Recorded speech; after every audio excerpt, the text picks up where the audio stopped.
Hendro, seorang pria berusia 35 tahun dengan kehidupan yang jauh dari kata mapan, duduk termenung di ruang tamu rumah kontrakannya.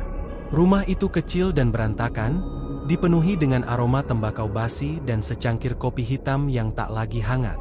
Di meja depannya, berserakan kertas-kertas coretan angka-angka togel yang tak pernah berhasil membawanya pada kemenangan. Hidup Hendro sudah lama terjerat oleh mimpi instan untuk menjadi kaya lewat judi togel. Namun, keberuntungan seolah menghindarinya. Dalam 2 tahun terakhir, semua gajinya dari pekerjaan serabutan habis begitu saja untuk membeli nomor-nomor keberuntungan yang ternyata tak pernah benar-benar membawa keberuntungan. Malam itu, Hendro memutuskan untuk melakukan sesuatu yang berbeda. Di salah satu forum internet yang dia temukan, seorang pengguna anonim mengaku bahwa ada cara mistis untuk mendapatkan angka yang akan keluar. Caranya adalah dengan mengunjungi tempat-tempat angker yang dipercaya dihuni oleh roh penasaran. Jika roh tersebut dirayu atau dipancing dengan cara tertentu, mereka bisa memberikan petunjuk tentang nomor togel. Hendro tertarik, meski perutnya sedikit mual memikirkan ide tersebut. Namun, rasa putus asa mengalahkan rasa takutnya. Apa salahnya mencoba? Toh, aku sudah kalah terus selama ini, pikirnya. Malam itu, Hendro memulai perjalanan menuju tempat angker pertama yang direkomendasikan di forum. Sebuah rumah tua di pinggiran kota yang dikenal dengan nama Rumah Belanda. Rumah itu sudah lama ditinggalkan dan terkenal sebagai tempat di mana orang sering melihat penampakan wanita bergaun putih yang menangis. Saat Hendro tiba, udara di sekitar rumah terasa berat. Pagar berkarat yang menutupi halaman depan terlihat seperti gigi-gigi tajam yang melindungi sesuatu yang jahat. Lampu senter di tangan Hendro menjadi satu-satunya sumber cahaya, dan setiap langkahnya menimbulkan bunyi derak kayu yang menambah suasana mencekam. Di dalam rumah, udara terasa lebih dingin, dan bau lembab menyengat hidung. Hendro menyalakan lilin seperti yang disarankan di forum. Ia duduk di tengah ruangan dengan lantai yang berdebu, kemudian memejamkan mata. Dengan suara gemetar, ia mulai berbicara. Jika ada roh di sini, aku ingin meminta bantuanmu. Aku ingin tahu angka keberuntungan untuk togel besok. Jika kau memberitahuku, aku akan memberimu sesaji. Awalnya, tak ada yang terjadi. Hanya suara angin yang berdesir di luar jendela pecah. Hendro mulai merasa bodoh. Namun, tiba-tiba, lilin yang ia letakkan berkedip-kedip, seperti ada sesuatu yang meniupnya. Dengar! Suara itu pelan, namun jelas terdengar di telinga Hendro.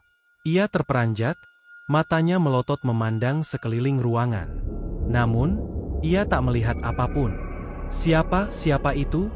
Tanya Hendro, suaranya bergetar. Namun, bukannya jawaban, suara tangisan perlahan memenuhi ruangan. Tangisan seorang wanita, lirih dan memilukan. Lilin padam seketika, meninggalkan Hendro dalam kegelapan total. Hendro mencengkeram senter di tangannya, menyalakannya dengan tergesa-gesa. Di sudut ruangan, ia melihatnya. Seorang wanita bergaun putih dengan rambut panjang terurai. Wajahnya menunduk, tetapi dari tubuhnya memancar aura dingin yang membuat Hendro menggigil.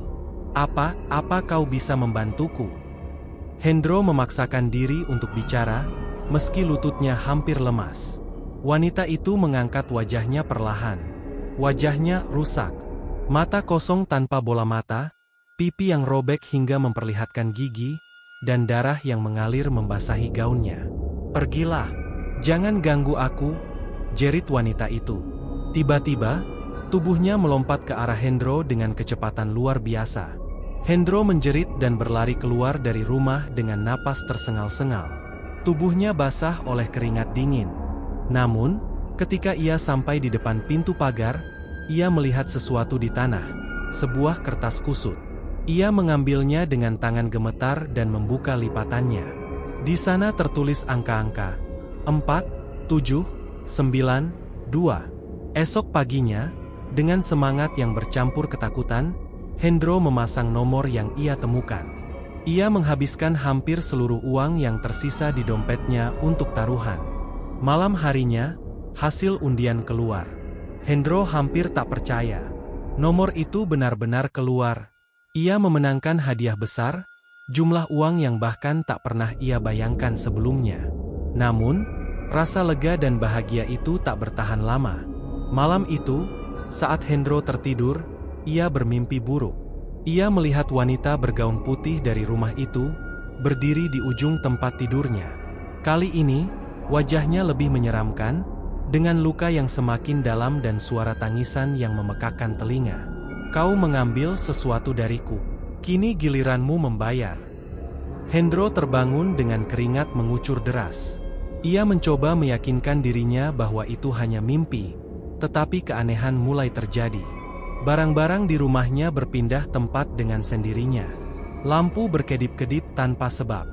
Dan setiap malam, ia mendengar suara tangisan wanita, sama seperti yang ia dengar di rumah angker itu.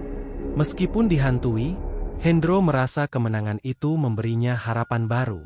Ia berpikir mungkin roh dari tempat lain bisa memberikan angka-angka tambahan.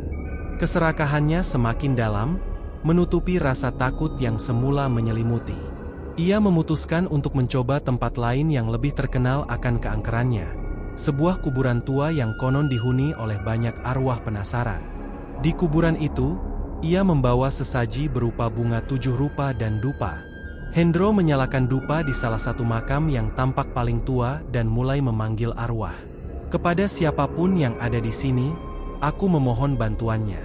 Tolong beri aku angka keberuntungan. Angin tiba-tiba berhembus kencang, meniup habis nyala dupa.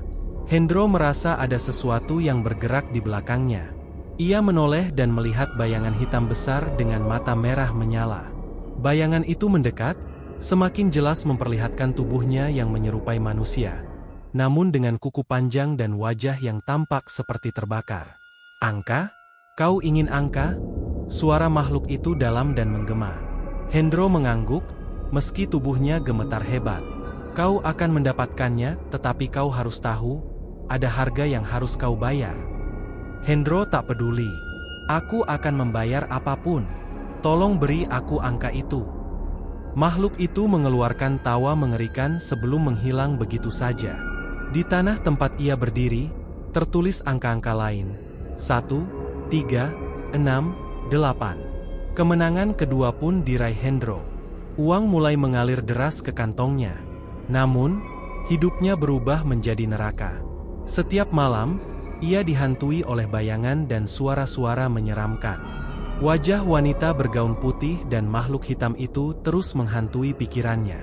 Satu malam, Hendro menemukan pintu rumahnya terbuka lebar, meski ia yakin telah menguncinya. Ketika ia melangkah keluar untuk memeriksa, ia melihat sosok-sosok menyeramkan berdiri di jalanan. Ada yang tanpa kepala, ada yang dengan tubuh penuh luka, dan semuanya memandangnya dengan mata penuh kebencian. Bayar, nyawamu adalah bayarannya. Hendro berlari masuk ke rumah, tetapi sosok-sosok itu mengikutinya. Ia terpojok di sudut ruangan, berteriak minta ampun. Namun, tak ada yang mendengar. Di malam itu, tetangga Hendro menemukan rumahnya dalam keadaan kosong. Tak ada jejak Hendro, hanya coretan angka-angka acak di dinding rumah yang berlumuran darah. Hingga kini, tak ada yang tahu kemana Hendro pergi, tetapi desas-desus mengatakan bahwa ia telah menjadi bagian dari dunia yang ia coba eksploitasi. Keserakahan bisa membawa manusia ke jalan yang gelap dan tak berujung. Jangan pernah bermain-main dengan dunia yang tak seharusnya dijamah. Apa yang tampak seperti jalan pintas menuju keberuntungan, seringkali berakhir menjadi jalan menuju kehancuran.